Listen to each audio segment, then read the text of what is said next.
যে তৃণমূল আর বিজেপির ভাগাড়ের দিকে যাবেন, কালকে আপনি এটা বলার কোনো অধিকার আপনার থাকবে না যে পশ্চিমবঙ্গের বেকার ছাত্র যুবরা কেন দুর্নীতিযুক্ত হলো, কেন বেআইনি রাস্তায় গেল, কেন তারা বেইমানির রাস্তায় গেল, কেন তারা বালি পাচার, লোহা পাচার, মাটি পাচার আর মানুষ পাচারের সঙ্গে আর গরু পাচারের সঙ্গে যুক্ত হলো। আপনারা এই প্রশ্ন করতে পারবেন না কেন তারা ঘুষ দিয়ে চাকরি কেনার চেষ্টা করছে। আপনারা এই প্রশ্ন করতে পারবেন না কেন ভোটের সময় বুথ লুট করার জন্য 1000 টাকার জন্য নিজেদের জান দিয়ে দিতে এরা বাধ্য হচ্ছে। আপনারা প্রশ্ন করতে পারবেন না 8000 স্কুল বন্ধ করে দিয়ে 21000 মদের দোকানের দ্বারা কেন এরা মাতাল হয়ে রাত্রি 12টায় পাড়াতে ঢুকছে। আপনারা এই প্রশ্ন করতে পারবেন না কেন পশ্চিমবঙ্গের ছাত্র যুবরা আপনার বাড়ির মেয়ের আঁচলটা ধরে টানাটানি করছে। কারণ যারা এদেরকে টাইট করার তারা যদি তৃণমূল বিজেপি হয়ে যায়, আজকে অপরাধীদের স্বর্গরাজ্য পরিণত হবে গোটা পশ্চিমবঙ্গ আর গোটা ভারতবর্ষ।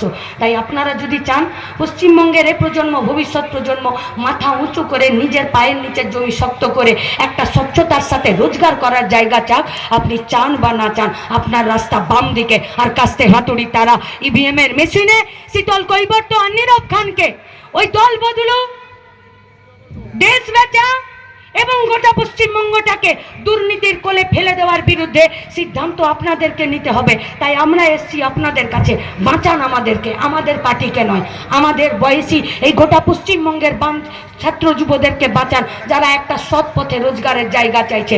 সিদ্ধান্ত আপনাদের। যদি আপনারা চান বাঁচবে পশ্চিমবঙ্গ, যদি আপনারা না চান এই পশ্চিমবঙ্গের ভবিষ্যতের দায়িত্ব কিন্তু জিজ্ঞেস করুন। আমরা কাউকে কোনো ব্যক্তিগত আক্রমণ করতে পারছি না, लेकिन जिसका खुद का घर संभालता नहीं है वो देश को नहीं संभाल सकता। যে তোমার দম আছে সৌমিত্র খা পার্লামেন্টে বসে দেশের সরকার যে ইলেকট্রাল বন্ডের নামে এই সাত তৈরি কীটনাশক ওষুধ তৈরি কোম্পানিগুলোর থেকে কোটি কোটি টাকা ধার নিয়েছে আর কোটি কোটি টাকা ইলেকট্রাল বন্ডে পয়সা নিয়েছে, তার বিরোধিতা করা মাথা নামিয়ে আপনার কাছ থেকে চলে যাবে। এরা সব পার্লামেন্টের পিছন বেঞ্চে বসে থাকা হাত তোলা পাবলিক, এরা আপনার জন্য কথা বলতে। যে সরকারকে আমি আপনি টাকা দিচ্ছি সেই সরকার দরদ ভরে কৃষকের পাশে, ক্ষেত মজুরের পাশে দাঁড়াচ্ছে। ছিল তো লাল ঝান্ডার পার্টিটা 34টা বছর পশ্চিমবঙ্গের বুকে গরিব কৃষক মেহনতি মানুষের পায়ের নিচের জমিকে শক্ত করতে তার হাতে এক টুকরো জমি আর একটা পাট্টা তুলে দিয়েছিল। কোন বাপের বেটা তৃণমূল বিজেপি আছে এই কথাকে অস্বীকার করতে পারবে? আমরা তোমাদের বিরুদ্ধে অভিযোগ করছি যে জমির পাট্টা লাল ঝান্ডার সরকার পশ্চিমবঙ্গে গরিব কৃষক ক্ষেত মজুদের হাতে তুলে দিয়েছিল, সেই জমিটা তোমরা আজকে বিএলআরকে করজে ভরে নিয়ে সেই জমিটা কেড়ে নিয়ে গ্যারান্টি হ্যাঁ এবারে ইলেকট্রিক বিলের দাম যত হুড়হুড় করে বাড়বে দেশের সরকার তার কোনো হিসাব নেবে না। তাই তো ইলেকট্রিক বিল 2020 তারা আইনটাকে পাস করিয়ে নিতে চাইছে। তাই তো কি চালাবেন আপনি? স্যালো পাম্প দিদির সাথে মোদি দুজনে এক জায়গায় এসে স্মার্ট মিটার বসিয়ে দেবে। কোথায় রাখবেন ফসল আপনি? কোন गोडाउन? अरे अंबानी का गोडाउन में क्या पैसा रहेगा, क्या फसल रहेगा, इसका दायित्व, इसका गारंटी मोदी नहीं लेगा। নেবে না ও। তাহলে যদি গোডাউনে আমার ফসল, গুদাম ঘরে আমার ফসল রাখতে যায়, জমিতে যদি স্যালো পাম্প বসাতে যায়, তাহলে যে স্মার্ট মিটারটা বসাবে তার পয়সা কে গুনবে? গোটা দেশের সাথে আমাদের রাজ্যে সারের কালোবাজারি হলো না? সারের বস্তাতে লেখা ছিল 800 টাকা, বিক্রি হলো 2500 টাকাতে।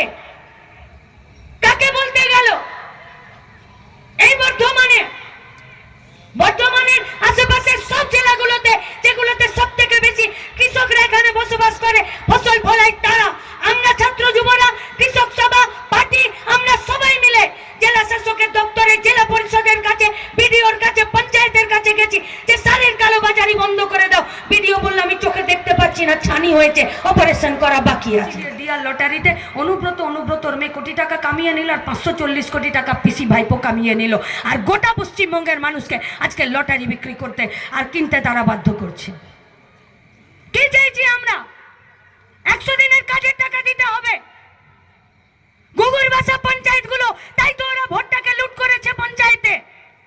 তাই তো বিডিওকে পুলিশকে দাঁড় করিয়ে ওরা পঞ্চায়েতের ভোট লুট করেছে।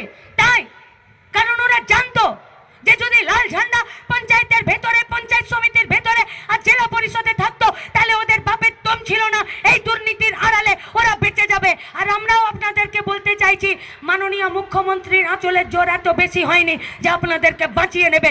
জনগণের আদালতে আপনাদের বিচার হবে, শুধুমাত্র ওয়েট করে যান। 2026-এর পর আপনারা কি করে দুর্নীতি করে পাড়ায় থাকতে পারেন তার দায়িত্ব আমরা নিচ্ছি। পাড়া ছাড়া করে থাক করব যারা লুটে খেতে চাইছে। বন্ধক নিয়ে ছেলের চাকরি পাবে বলে তার ঘুষ দেওয়ার জন্য যা পয়সা রাখে, কিন্তু আজকে পশ্চিমবঙ্গের তৃণমূল কংগ্রেসের সরকার গোটা পশ্চিমবঙ্গে ঘুষের বাজার তৈরি করেছে। আমাদের পরিষ্কার দাবি, উনি বলছেন আমি কিছুই জানি না কি করে এসএসসি কমিশন করলেন। আমরা বলছি গজনী সিনেমার আমির খান হলে চলবে না, শর্ট টাইম মেমোরি লস। যদি খুব অসুবিধা হচ্ছে তাহলে ব্রেনলি আর বাম্মি সাহেবটার দায়িত্ব আমরা নিচ্ছি। সব মনে করাবো, সব মনে রাখবো, আর সব মনে রাখতেও বাধ্য করব। কি করে প্যানেলের বাইরে, কি করে যা রিক্রুটেড যা ঘোষিত পদ তার বাইরে পদ পাল্টে দাও, আর নির্দিষ্ট কোনো ধর্মের নামে এই গোটা দেশটাকে চূড়ার দুয়ারে পৌঁছে দাও। এই দেশ চাইছি আমরা।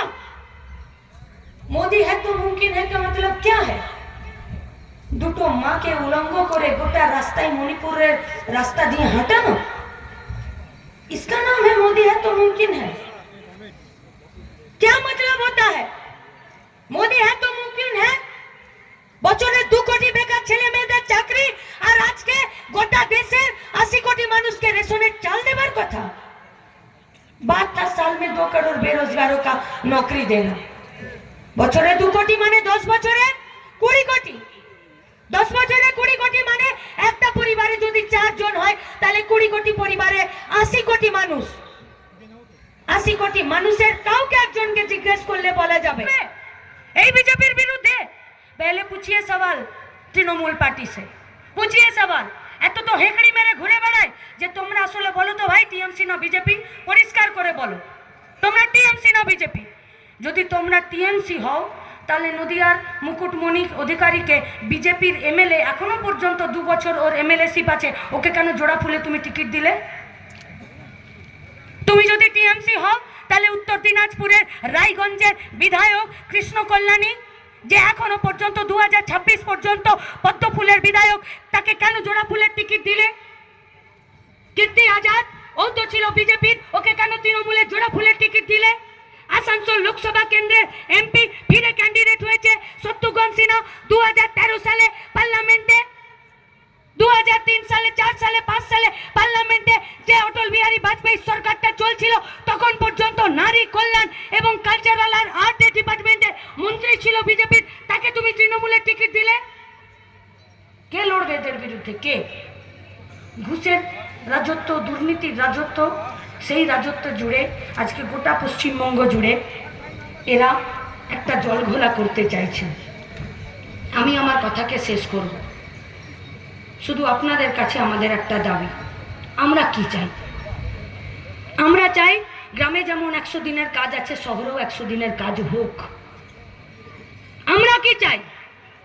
আমরা চাই নিরক্ষা শীতল কৈবর্তরা পার্লামেন্টের ভেতরে 100 দিনের কাজের রোজকে বাড়াক।